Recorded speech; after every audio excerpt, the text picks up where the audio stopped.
Notizie bomba! Cari tifosi partenopei, sono qui ancora una volta per condividere le ultime novità del nostro amato club.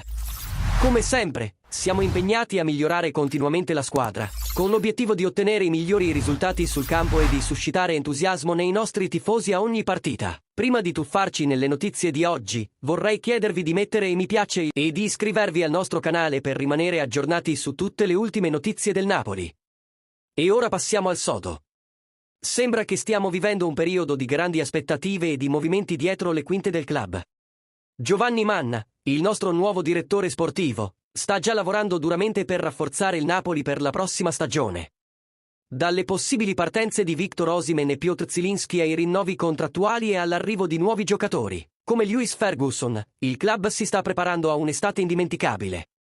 Secondo la Gazzetta dello Sport, il presidente Aurelio De Laurentiis ha assicurato un budget di circa 100 milioni per rafforzare la squadra. Ma come verranno investiti questi fondi? Con la quasi certa partenza di Osimhen e Zielinski, sarà necessario rinforzare la rosa con un nuovo centravanti e un centrocampista di qualità.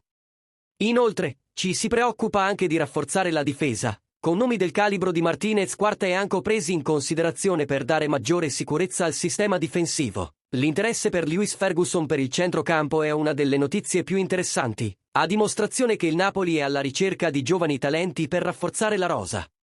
Inoltre, la concorrenza per nomi come David Santi Giménez per la maglia numero 9 promette di movimentare il mercato dei trasferimenti e di entusiasmare i tifosi per quello che verrà.